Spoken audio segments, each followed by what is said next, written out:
when a person sits a lot, their body adapt into it.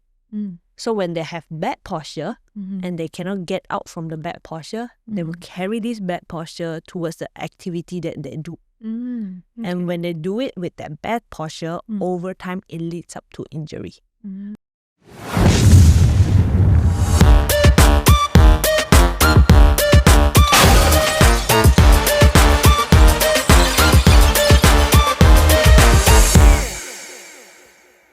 Today we have Jayna, who is the Chief Everything Officer at PFC Studio. Jayna's clientele include hockey players, triathletes, runners who are elite or amateur runners, and, if I may add, polo players. Jayna also works with everyday clients who are looking to get fit or to work off an injury. Jayna's qualification is in NASM Certified Personal Training, Corrective Exercise Specialist, Pregnancy and Postnatal Specialist, Fluid X Aquabags Instructor, and others.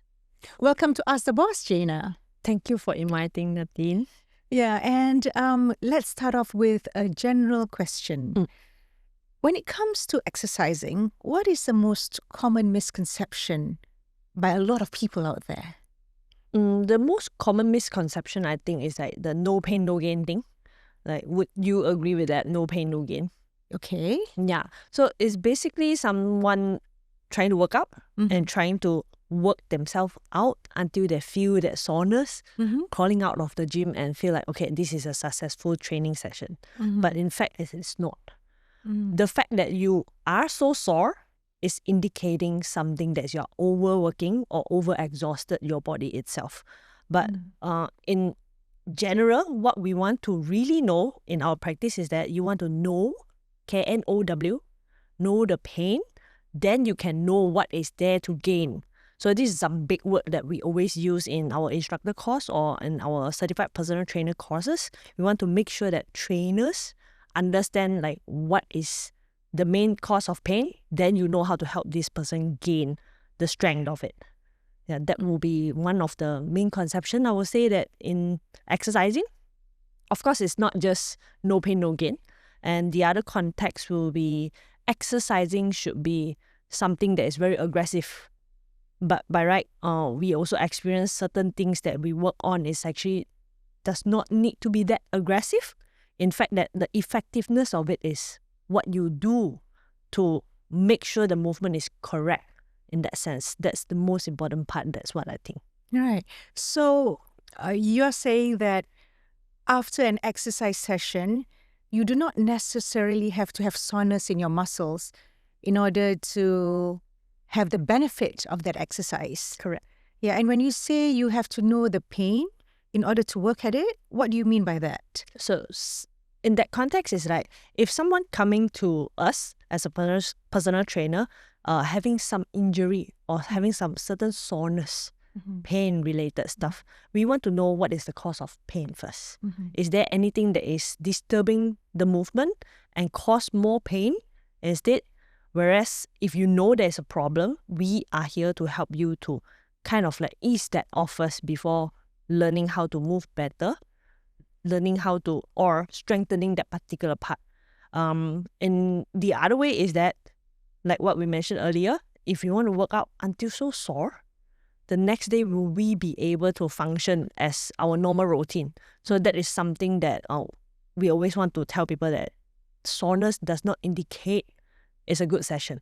Whereas you want to know that, okay, there is feedback with the muscle that you're working on, and you'll be able to continue the next day. That's much more important than having that soreness everywhere that you cannot move properly after that. So when it comes to all these different types of exercises, there is no one size fits all, correct? Definitely. And when it comes specifically to losing weight, which is the interest of lots of ladies out there, including me, I've read that doing a lot of cardio may not be the best option. But for me personally, I find that it is a direct correlation. The more cardio, the more I run, the more weight I lose. So how does this work between different body types? I like the way, like how you say personally. So that will be something that you enjoy doing it, and at the same time correlating to your weight loss journey and all. I think that word personally is very important, because every body type, what they like is much more important than what exercise it suits them.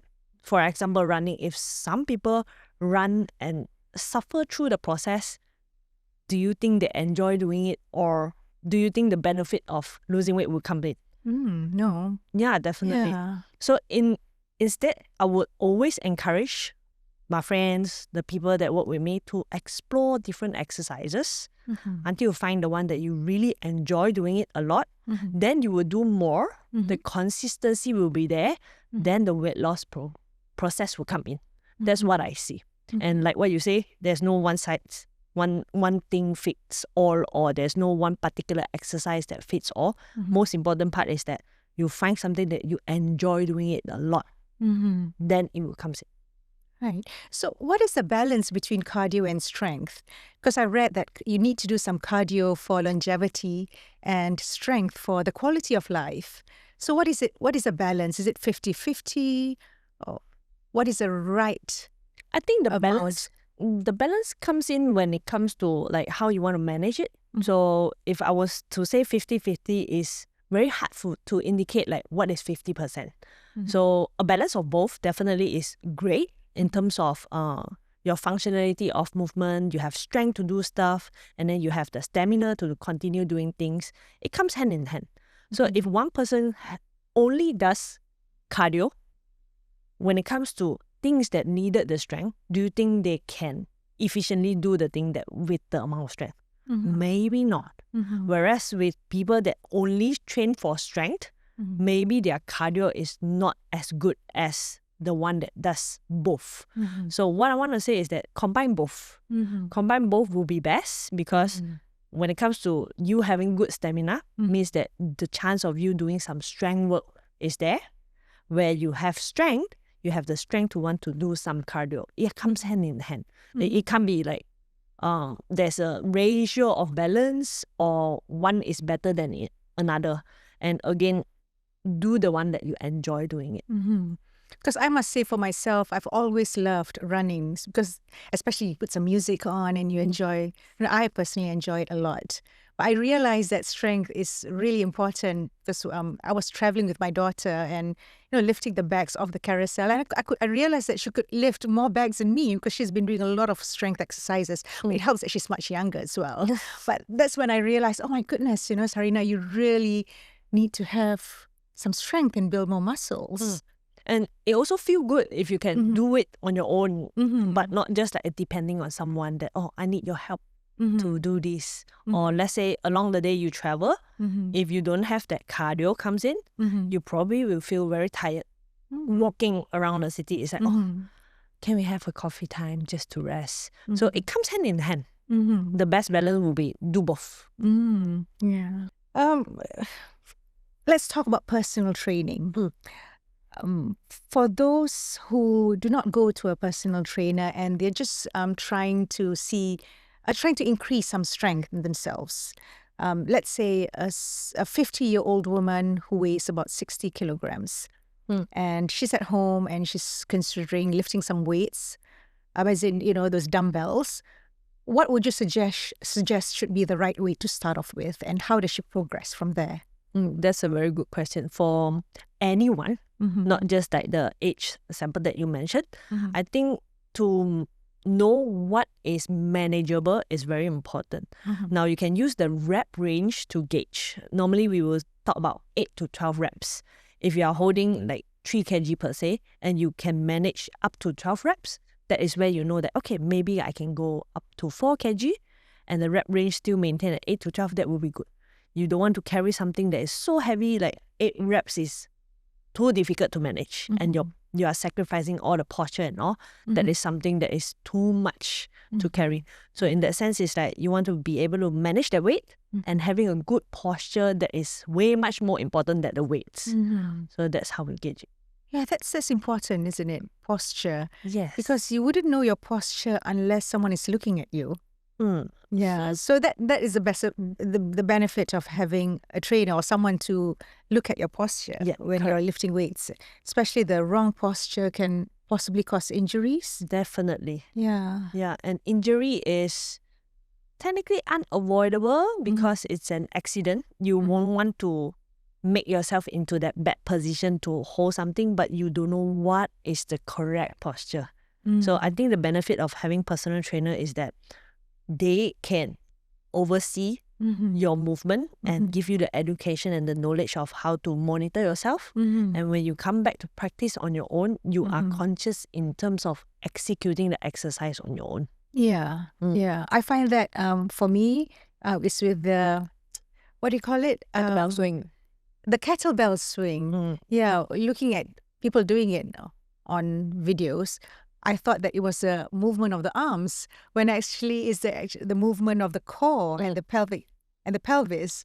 So that was an eye opener for me. Oh wow! Of getting that kettlebell swing right. Yeah. So I was actually like surprised because training you is like, wow, this individual is different than others. You get the idea of how I would like to introduce you and giving you that tips and all. You get it right away. So I love training you. I really love training you. And I'm also very interested in how you approach your training according to the different set of requirements of your client. Like, for example, a golfer, if a golfer comes to you, what would you stress on a lot more for the golfer as opposed to someone who does or someone who just runs? Yeah. Definitely, as a personal trainer, we need to know what's the biomechanic of that sport itself. And of course, we don't want to forget what is the human movement science itself. Human movement science itself helps us to understand how an individual should be moving optimally to kind of lessen the risk of injury. But that helps us understand like, okay, what are the compensation that this person has? So you have a good example, then you have a current person that you are facing that move differently than the optimal way. So in this way, we are able to find out, okay, what are the compensation? So with the compensation, we want to retrain the body. So it's just same like how I train a golfer and a runner. I would need to for sure assess the client movement first, understanding like what is the lacking of that movement. Then I tailor towards whether it's easing off tightness or strengthening. And this is how we look into programming for a client. And of course, golf, we know that it's someone holding the club and doing a rotational work. So these are some elements that we want to put into the program to look into whether it's anti-rotation or rotational stuff, that movement efficiency, the hip, the thoracic movement. These are the things that we as personal trainer must know. Yeah, and this is based on the NASM OPT model. Correct. Yeah, Correct. which you and your partners, other trainers at PFC Studio does, is based on this model. Can you explain more about this model? Because I'm very interested with this model simply because like you, not like you, but like many others, initially, I thought that training has to come with lots of sweat, lots of soreness. But under this model, which I've experienced training under you, I find that I don't have to sweat so much, but I still see the difference. So PFC is a bunch of trainers that we are certified under NASM, which is National Academy of Sports Medicine, and we practice this OPT model. The full name of it is Optimal Training Performance OPT model, Optimal Performance Training Model. So this training model is like a conceptualized training program that gives us the knowledge to progress or regress clients' needs and goals. So basically, it gives us a concept of or a training format. In layman term, a guided steps how to write a program for clients' needs and goals. And like how you came to me, you have many sports that you are doing, and I will for sure go through with assessment first, understanding your movement needs, which is if you are compensating, something can be improved. Then if you are doing well, something doing good with certain movement, it can be even better. So with the assessment itself, it helped me understand your body first. Then it comes in with the programming, which is the OPT model. The OPT model has 5 phases, and this is where we progressively approach in different phases according to your goals. So we definitely start with stabilization phase. That will be the foundational stuff that we work on based on your movement capability.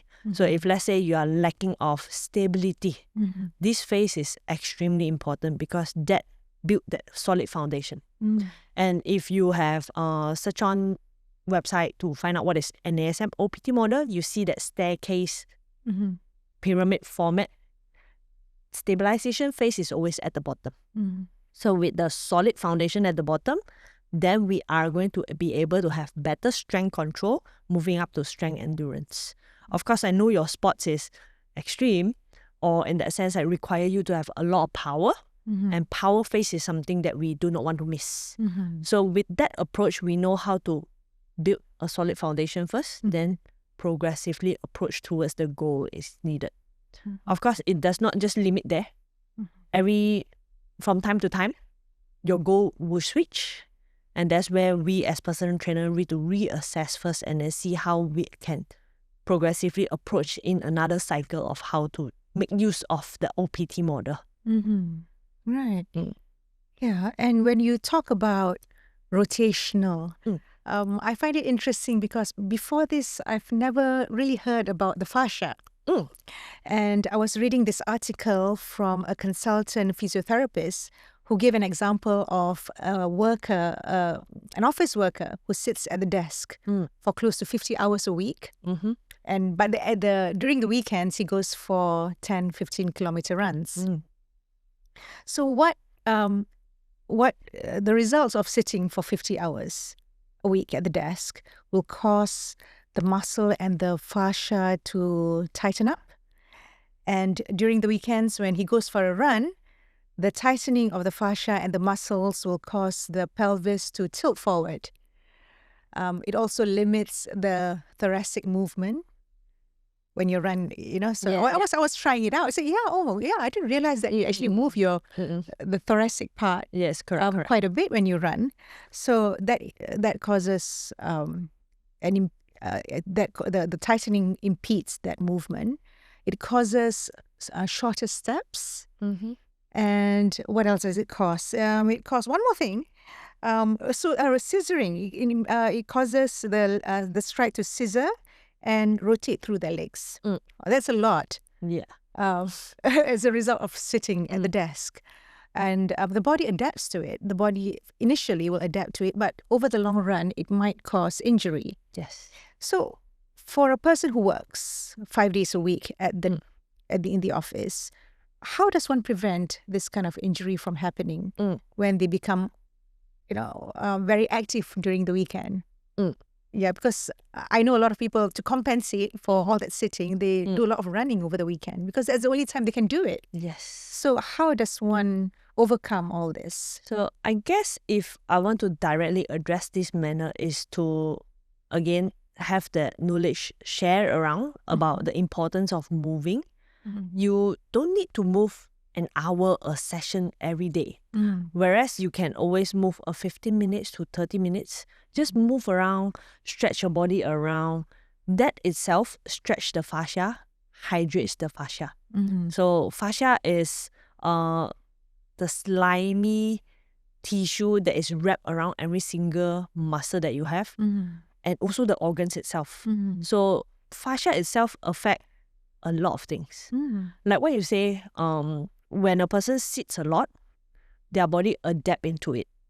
So when they have bad posture and they cannot get out from the bad posture, they will carry this bad posture towards the activity that they do. And when they do it with that bad posture, over time it leads up to injury. So if we want to work backwards to have good posture, first we need to address the body itself. That is how every session that we start, we always do foam roller and all.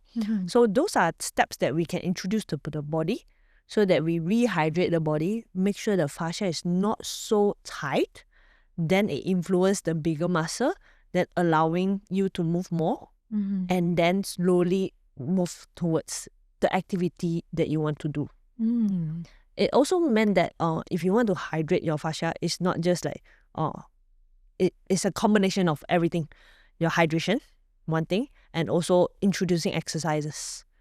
Massage can be a thing, but I personally like movement more, because movement is the one that you can literally extend the fascia the max you can. Whereas massage is just parts.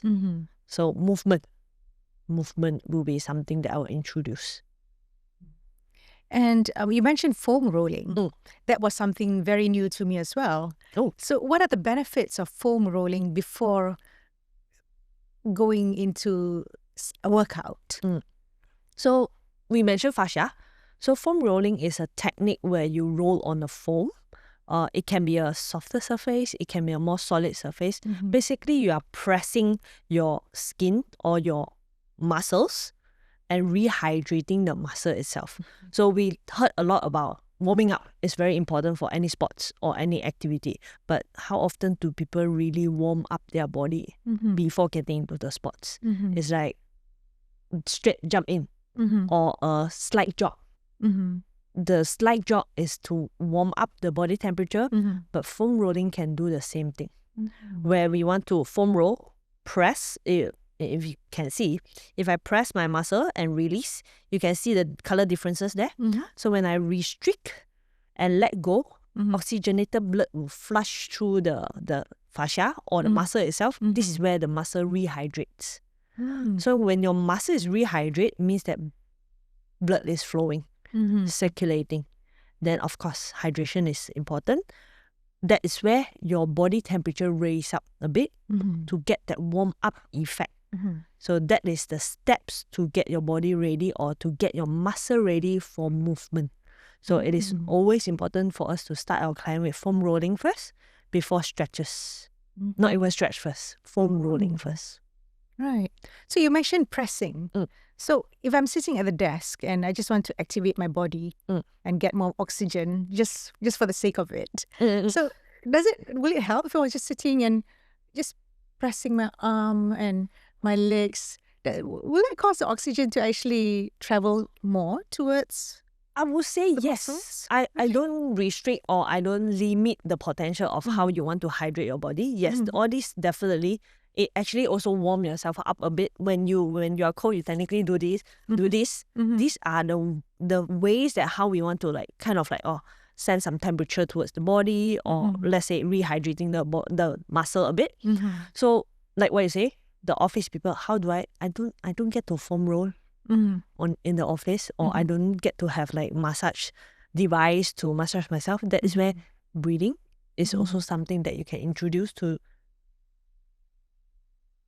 introduce that blood flow around, and also doing some mobility drill to extend the body, doing some mobility drill to rotate the body. These are all movements that you can gently introduce to the body to create blood circulation. And also adding on to blood circulation, all these things, a lot of devices or a lot of nutrition stuff is improving blood circulation, improving hydration. Right. So technically it's everywhere. Every method is all about wanting the body to have better circulations.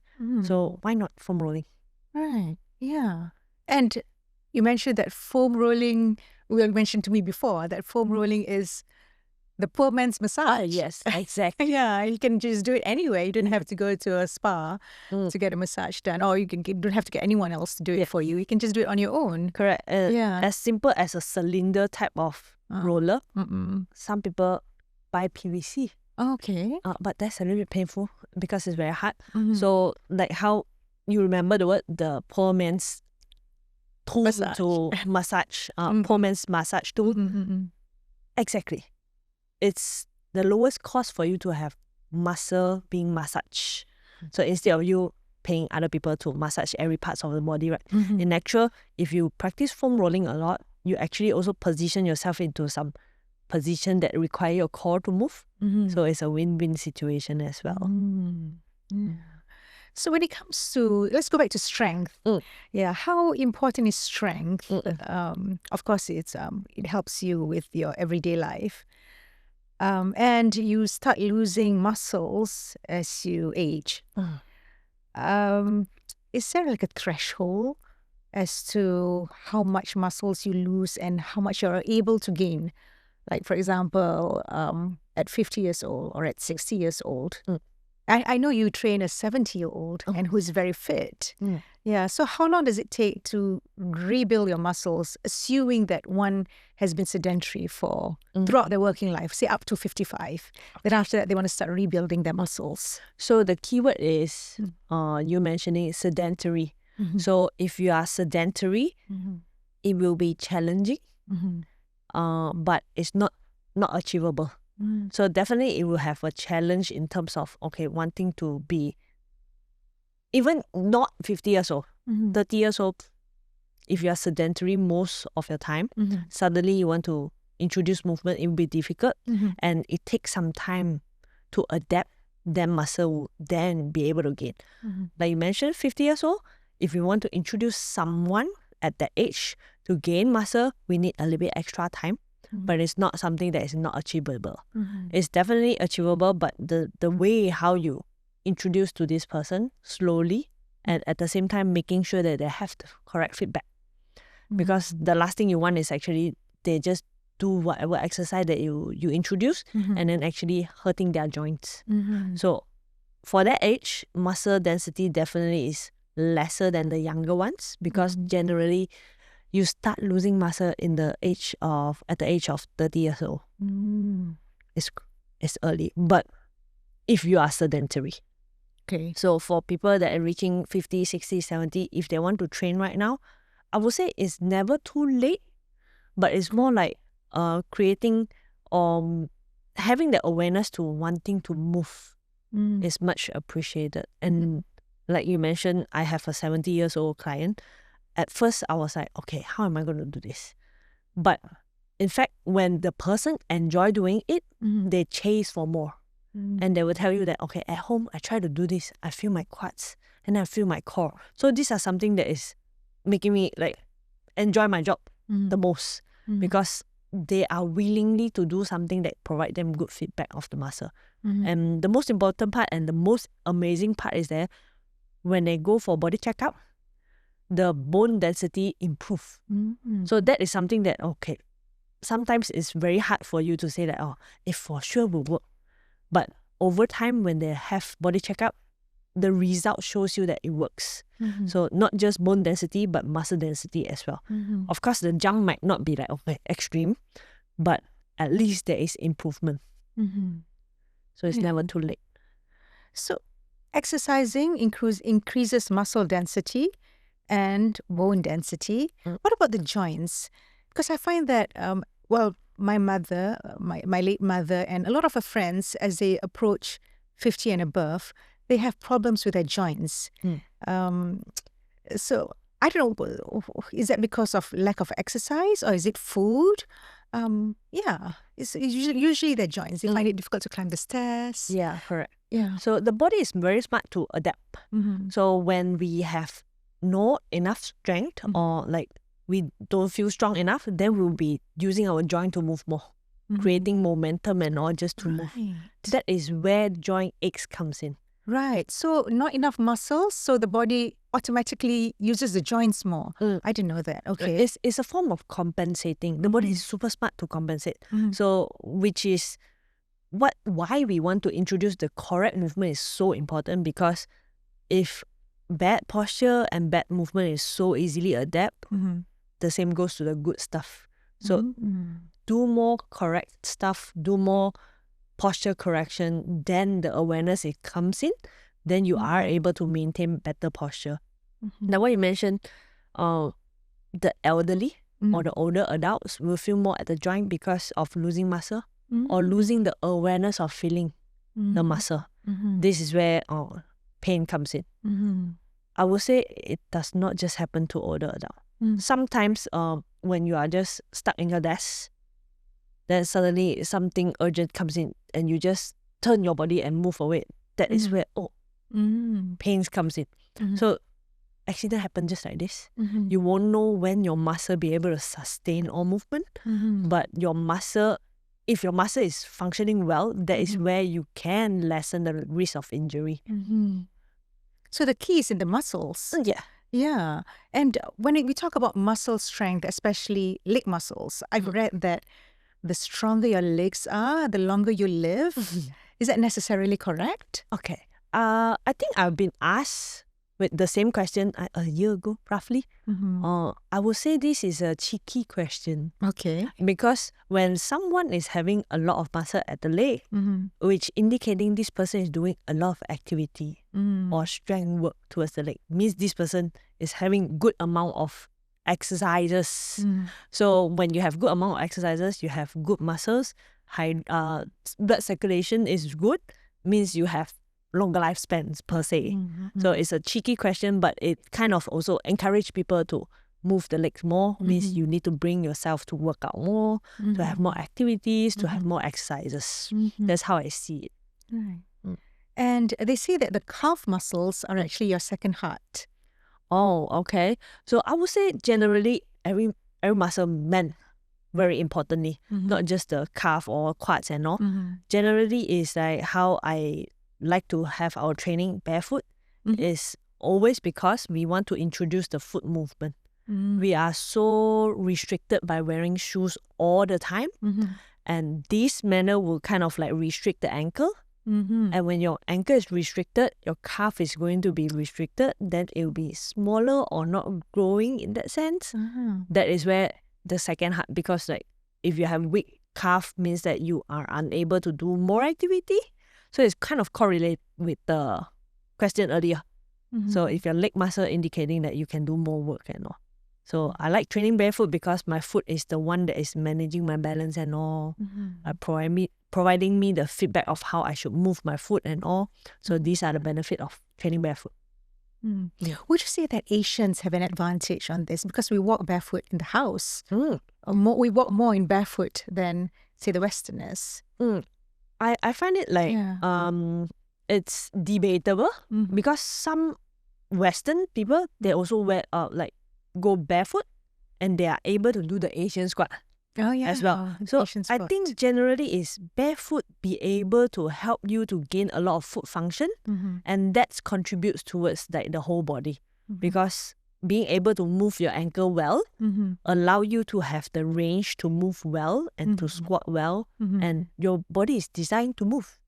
So if you are restricted in terms of squat, like let's say people can't Asian squat, it does not mean that this person having bad body. Is some restriction that's happening. There's something that can be improved. Whether there is chance to improve or not is the key thing. Some people don't see it as a problem, then you are like, okay. But if someone is having that restriction and wanting to have a change, that's where we can move forward. Yeah, and there's just so many benefits to doing the squat, the Asian squat. Yes. To the point that myself, I've only just learnt about it. So I make it a point to like a few times a day just to go into an Asian squat. Just open up the pelvis. Yeah. And I was telling my son that I was surprised that a lot of people cannot do it. But my son was telling me maybe it's because of the body makeup. The longer the body, the more difficult it is to do an Asian squat. Is that right? Yes, proportion does matter. Some people has longer legs. The squat will be a little bit different than others. For those with the longer legs. Yes. Okay. So I'm a typical Chinese where I have 5-5 portion ratio. I squat fairly fine. So if you have longer legs, perhaps your squat will be forward leaning a bit.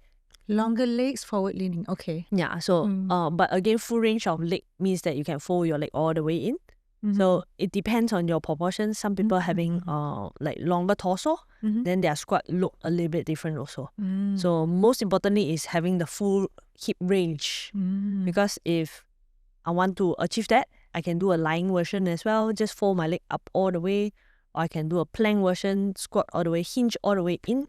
So that is like different body positioning, introducing that hip range movement. Right. Of course, if you can have a full squat, that would be beneficial in terms of how you can manage yourself, go all the way towards the ground and come all the way up standing. Yeah, because I've also read that doing the Asian squat is only just to open up your muscles and your pelvic area, but it also helps with the digestion. With the intestines and how it's all positioned. So I thought, oh, okay, I didn't realize. Okay, that's something that, I mean, it's not new, but it's mentioned before. How I would think this is to relate back to what you mentioned, fascia. So fascia does not just wrap around our muscles, include our organs and all.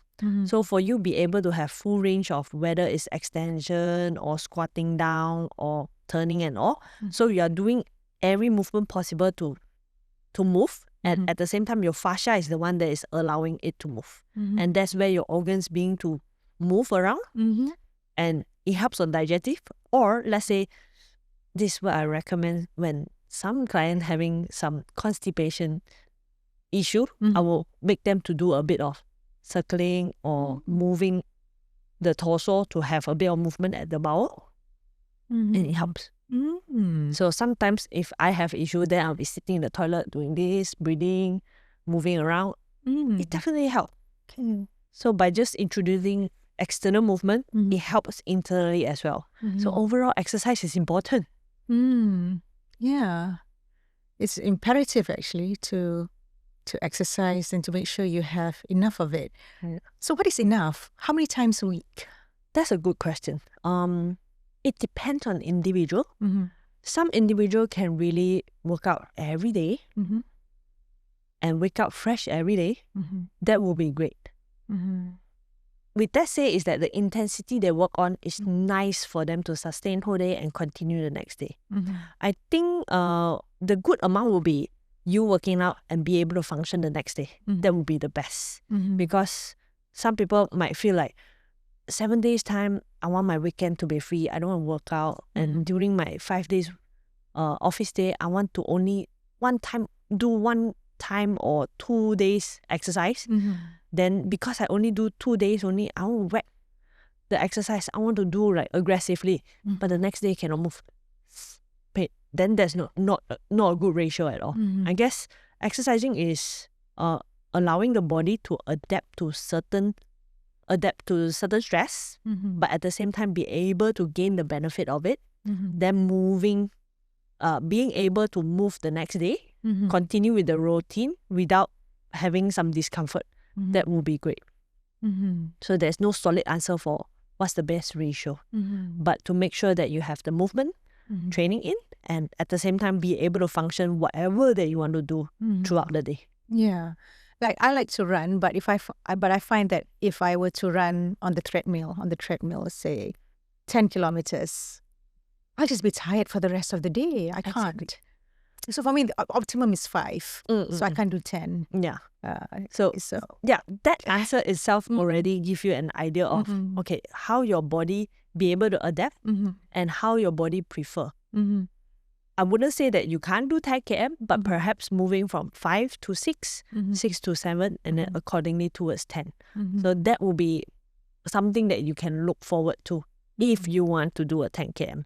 Again, I guess why do you want to do that 10 km is much more important than doing it just to do it. It's mostly because of the steps, because the rest of the day I'm quite sedentary because I don't walk around much during the day when I'm at work. So the 5, hopefully 10, is like to make up for all the steps that I would lose throughout the day. Everyone has different reason. That could be the reason. However, if that is the main goal to achieve for steps, and the next day you are so tired, so perhaps the step is not the main goal for that day. But to make sure your hydration, to move around, maybe 5 km is fine. That way. Yeah. And when it comes to going back to strength, because I have some specialized training from you for my rotation and all that, and I do it only once a week. Yes. But somehow it works. So how do you explain that? Just once a week, and I'm not like sweating and feeling really tired and sore the next day.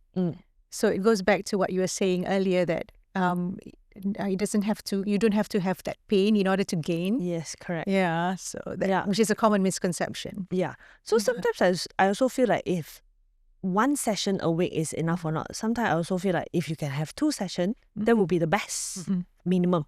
However, you are a busy person, you have many other sports that is going on. So I'm like, okay, I won't want to exhaust you out. So 1 session a week to begin with will be best. Of course, moving forward, if you want to have 2 sessions, then we can arrange. So 1 session itself, it already provides you the benefit. Partly it's because the information that you're receiving and you understand, okay, this is how you should feel, and you are doing it at the other activity that you are having. So it's more like giving clients the information so that when they are doing other stuff, indirectly they are practicing, okay, Jayna mentioned this, okay, I need to feel this. So all these little stuff accumulate towards what you have gained. And I believe like as long as the information is given, the awareness will build up slowly. I wouldn't say that whatever that I say one time you will remember all the time, but it's the consistency of feeding you information and also making sure that you understand it and you will work that out. Yeah, because sometimes without realizing it, I tend to follow the exercises that you've taught me before I start with my sport, like that rotation, which is so important to make sure I don't get some muscle cramp at the side. Yeah, definitely. So it's more like, okay, the strength work that I introduce give you a good feedback, and that's where you are able to make use of that good feedback to introduce into the other sports. So it goes back to the human movement system that I mentioned earlier. The moment you understand how the movement should be or how you should manage your body, that it applies to every other sports. That is how like I can train many different sports clients, because I know like what's the requirement behind the actual sports. You personally do jiu-jitsu. Oh. Yeah. So what is the requirement behind a martial art? I think the requirement... Stability would be very important, wouldn't it? Definitely. I guess martial art is something that is working on multiple things in one go. Stability definitely is very important, because especially to my past injury, a lot of stability stuff, I will do it before getting into that martial art practice. Not just that, strength as well. And at the same time, like what you mentioned earlier, the cardio, the stamina is also very important. It's a combination of all. And the most amazing part is actually the reactiveness in that sport itself. Because we are dealing with others people's decision and we need to react. I would say the same applies to your sports that you are doing, which is polo. And at first I was like, I've never touched a horse. How am I going to train you? But at the same time, I'm like, okay, making sense from the science behind movement and all, I think I should be able to challenge you from there. And at the beginning stage of me training you, is like, how am I going to challenge you when you are so good at your movement? I always tell you, right, okay, I'm challenged, man. Because your movement is so good, where the basic stuff is not stressing you.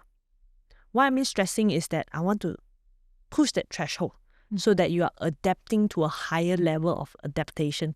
So that's where equipment comes in, or the requirement of the movement a little bit more complex, because I want to stress that threshold so that you improve from there.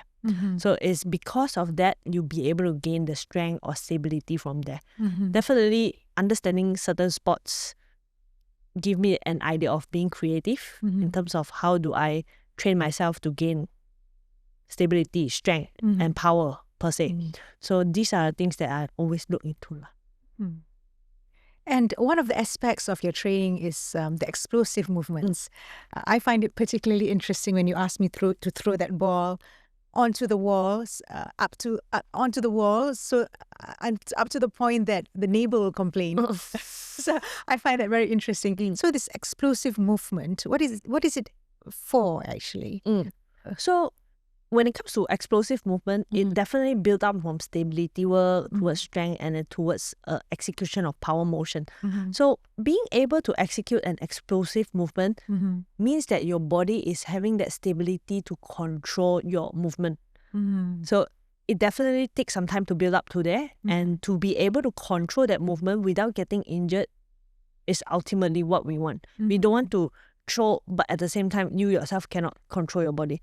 So it's a process that we also stimulate the nervous system to achieve that neuromuscular efficiency. So that is what training is supposed to be. So with us having that OPT model, every single phase we touch on different techniques or different skills for you to achieve that neuromuscular efficiency. From stabilization, we want to make sure that stability is there, and then build up towards strength, build up towards the power exercise for you being able to execute that and being able to control your body, indicating that you are managing your movement very well. Okay, so that explosive movement is like a whole body kind of, it just works the whole body, including the mind as well. Definitely. Yeah. Does it help with the fight or flight mode of that natural instinct? That's a good question. I guess having a good neuromuscular control or the effectiveness of you being able to have that movement is going to help you improve that fight or flight in that sense. So the more you are able to control your body, the more you know how you can manage sudden stuff. Like let's say you tripped. Either you fall all the way down or you be able to react and spot a safe position or manage your body to not fall impactfully. So everything is about neuromuscular efficiency. So power phase also enhance that control for the body to react quick. That sense. Yeah. So neuromuscular efficiency. So would you say that will improve your muscle memory as well? Yeah, because you do all these activities and your muscles sort of remembers what to do in the case when you're faced with an emergency. Correct. Yeah. So if I were to separate neuromuscular, this word means that it's a nervous system and a muscular system. So when this both is communicating well, means that neuromuscular efficiency is happening. So when your body need to react and your muscle is giving you a good reaction, means that you are able to manage movement. Whereas if, let's say, you touch a hot stove and you just unable to execute that movement, that's where you burn yourself. So these two needs to communicate really well in order to have movement comes in efficiently. Kind of like you can also lessen the risk of injuring very terribly.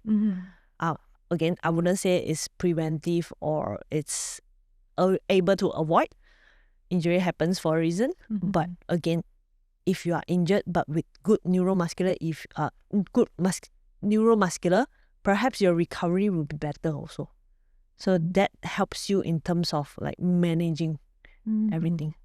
So when you have more muscles and if your muscles are stronger, so the body would subconsciously know what to do also without you even thinking about it. Yeah, you can definitely say that way because when you know that you can manage your body, means your muscle be able to execute wider range of motion, that's where everything comes in hand like this. And again, what is the definition of a lot of muscles? Some people look really big and muscular and all, but they can't move very well. Some look like skinny, but they are having really good strength. So in whole picture, I think being able to move well is very important because the better that you are able to move means that the chances of you being able to grab yourself or catch yourself is very efficient. I like that combination, skinny and strong. Yeah. So rather than having too much muscles and not being able to move as much. Yeah. So like the OPT model also, if I want to re-emphasize it, it's like stabilization, strength, and power.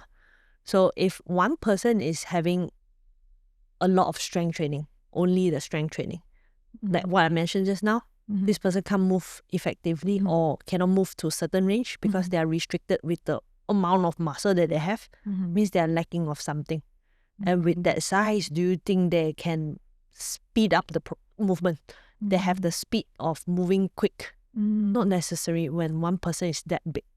Whereas in the other sense is that there are a lot of talented people that is very good at sports and they only do the sports. Moving forward, the chances for injury will be there because they don't have the stability foundation. So they can be very talented, but they can be even better if they train with that systematic approach. Build solid foundation, make use of the talent that they have, build on top of that with the strength and power that they have. Where the other way around, if this person is doing all the stability work only, maybe the strength is not efficient enough. So these three combination or this OPT model give you a framework of how you can progressively, how you can systematically progress client into having power or having the strength in them. Okay, we've certainly covered quite a bit. Yeah, this OPT model, I find it very interesting, and this is not very widely practiced in most gyms. Yeah, so where did this model come from?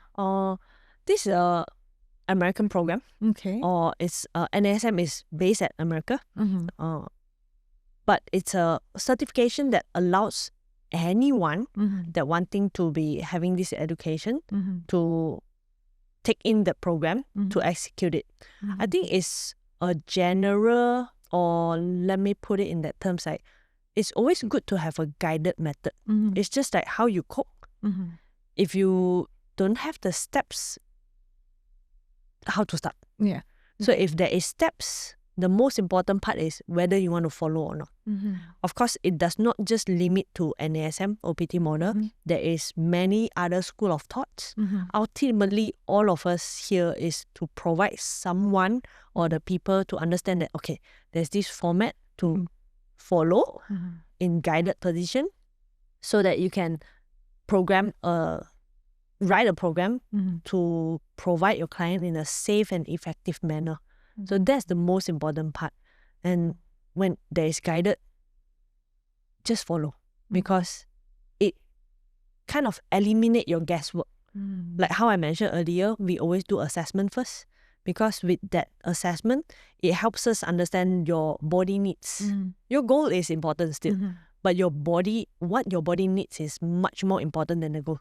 So when I know how your body or your movement needs or required you to move better, then it comes hand in hand. We can insert into the program itself. So it's a guided manner. Yeah, it's very structured as opposed to just cardio strength. This is like all the steps, from stability to well, I'm probably not saying it in the correct order, but explosive, all those, just forms a nice balance of what the body needs. I guess with a research-based or science-based or evidence-based approach, it allows us to make use of this program or this module to train our client effectively. That's the most important part. Like what you mentioned, the typical one will be cardio running, then hop into strength training right away. But in actual, it actually similarly like showcasing you why cardio first, because when you're doing cardio, you're raising the temperature, body temperature, to do the strength work. But in NASM OPT model approach is that we use foam rolling. We use foam rolling method to raise the tissue temperature. Then we use core to activate the core temperature. Then we use balance training to kind of like creating balance control. And that's where the body start to warm up better before going into strength work or resistance training per se. Yeah, that's how. Very interesting. Yeah, very interesting. You're also a specialist in pregnancy and postnatal workouts. So please share your experience on training pregnant women and those after giving birth. I think the typical challenge for pregnant mom is that most of the time people tell them to rest more, don't move so exaggerate because or maybe it might cause harm to the baby. But in actual fact is that pregnancy is just a journey. You are still able to move. For me, fortunately, working with all my pregnant clients, they have better recovery after that. So it's a process of gaining muscle or maintaining muscle at least throughout the whole pregnancy process. And after giving birth, they are able to recover better. So the muscle that you worked on actually are active in terms of returning to the normal state. And also, training pregnant mom is allowing them to understand that they can still move throughout the pregnancy process. Because sometimes pregnant mom does not just have body awareness. They are feeling like, oh, I'm gaining weight and all, a bit like confident issue or self-esteem issue and all. So the process of training them is helping them to understand that you are beautiful as a mom. At the same time, you are able to still move around. And the training is definitely helping them to gain back the control that they have, such as mobility range and also the core strength per se. And also the resistance training part will be able to sustain the muscle for them so that after giving birth, they can still function normal. And after giving birth, how long should one wait before starting on normal exercise routine? I personally work with postnatal clients after 3 months. 3 months after they deliver baby, because this is where we want to make sure that they recover first, and then also helping them on recovering from the diastasis recti that they have, the separation of the abs itself. So that itself, like helping them to gain back the awareness and also helping them to gain back that core strength. Because after giving birth, with the expansion of the stomach and all, so abdominal wall will be separated, and the awareness of that core strength is lessened after giving birth, or less sensitive per se. So for me to work with postnatal client, I'll be able to help them to regain the awareness of how to have core control, at the same time working on how they can manage that pelvic floor control also.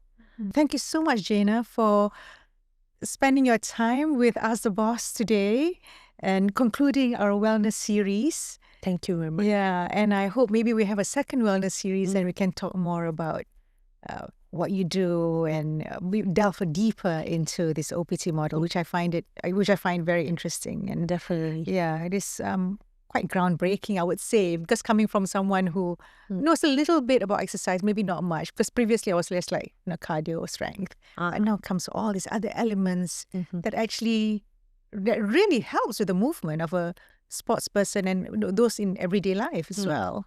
Yeah. I guess the most amazing part is like you going through that training process and using your body to experience the whole process and finding out like, it's actually work better in that sense. So like for us as a personal trainer, there is a guideline. Whether you want to follow is something that you make decision. I'm a person that practiced this model for years and I see result from my clients. So that's where I know that, okay, this model works, means I'm going to share this more. And this is just a platform or one single chance that I get to share. So I'm glad that you invited me for this sharing session. Thank you very much. Yeah, thank you.